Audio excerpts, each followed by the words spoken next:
வணக்கம் ஸ்டூடெண்ட்ஸ், இந்த வீடியோவில் copper sulphate blue in colour எதனால் க்ரீன் ப்ரிசிபிடேட்டை அக்வஸ் பொட்டாசியம் ஃப்ளோரைடோட ஃபார்ம் பண்ணுது அப்படிங்கிறத பார்க்க போகிறோம். ஸோ அதை பார்க்குறதுக்கு ஃபஸ்ட்டு காப்பர் சல்பேட்டுடைய ஃபார்முலா தெரியணும். காப்பர் சல்பேட் ஒரு ஹைட்ரேட்டட் சால்ட். அதனுடைய ஹைட்ரேட்டட் சால்ட்டுடைய ஃபார்முலா பார்த்திங்கன்னா CuSO4 5H2O. CuSO4 5H2O. இந்த 5H2O வாட்டர் ஆஃப் கிறிஸ்டலைசேஷன். இதில் 4H2O மட்டும்தான் கோஆர்டினேட்டட் பாண்டை ஃபார்ம் பண்ணியிருக்கோம். ஸோ Cu நம்ம அக்வஸ் ஸ்டேட்டில் அதனுடைய ஃபார்முலா எழுதுகிறோம். CuH2O 4 times sulphate ion.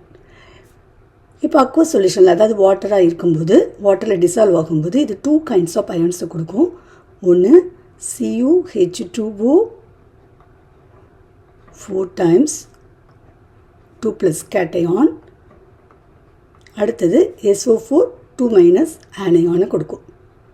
இதில் இந்த CuH2O 4 2 plus இதுதான் ப்ளூ கலராக காப்பர் சல்பேட் இருக்கிறதுக்கு காரணமானது. இப்போ இது கூட நம்ம பொட்டாசியம் ஃப்ளூரைடை சேர்க்குறோன்னு வச்சுக்கோங்க. இப்போ என்ன நடக்கும்னா லிகாண்ட் எக்ஸ்சேஞ்ச் ரியாக்ஷன்ஸ் நடக்கும். H2O இருக்கிற பிளேஸில் இப்போ ஃப்ளூரைட் அயன் ஃபார்ம் ஆகும். அப்படி ஃபார்ம் ஆகும்போது நமக்கு கிடைக்கிற ஃபார்முலா பார்த்திங்கன்னா CuF4 2 - ஆனையான் ஃபார்ம் பண்ணிடும்.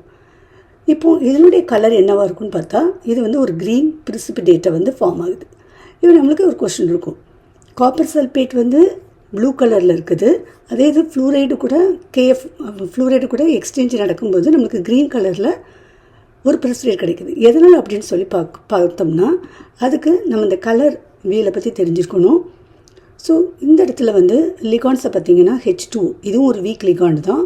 பட் ஃப்ளூரைட் அயன் அதை விட வெரி வெரி வீக் லிகான்ஸ். அப்போ வெரி வீக் லிகான்ஸ் இருக்கும்போது என்ன நடக்கும்னா அந்த எனர்ஜி டிஃப்ரென்ஸ் ΔO, அந்த எனர்ஜி டிஃப்ரென்ஸ் இருக்குது இல்லையா, அந்த கிறிஸ்டல் ஃபீல்ட் ஸ்ப்ளிட்டிங் எனர்ஜிக்கான அந்த டிஃப்ரென்ஸ் ரொம்ப ரொம்ப லோவாக இருக்கும். அப்படி லோவாக இருக்கும்போது, அதனுடைய எனர்ஜி லோவாக இருக்கும்போது இந்த கலர்வியில் பார்த்திங்கன்னா வேவ் லென்த் அவருடைய இதுபடி அரேஞ்ச் ஆகிருக்குது. இப்போ ரெட்டுக்கு பார்த்திங்கன்னா வேவ் லென்த் ரொம்ப ஜாஸ்தியாக இருக்குது. அப்போது எனர்ஜி ரொம்ப கம்மியாக இருக்கும்.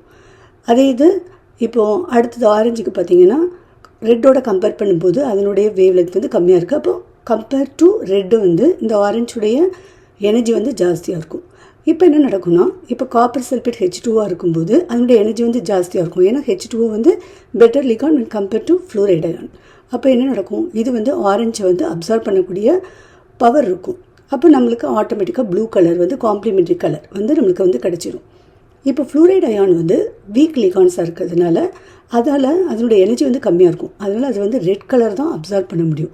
ரெட் கலர் அப்சார்ப் பண்ணும்போது நம்மளுக்கு ஆட்டோமேட்டிக்காக அதனுடைய காம்ப்ளிமெண்ட்ரி கலர் என்னது, க்ரீன் கலர்.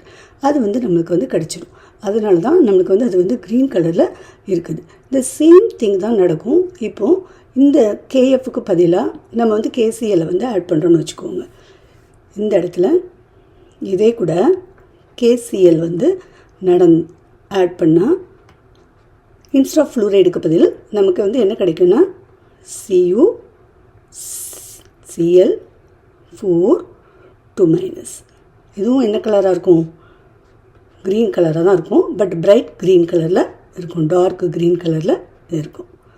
தேங்க்ஸ் ஃபார் வாட்சிங்.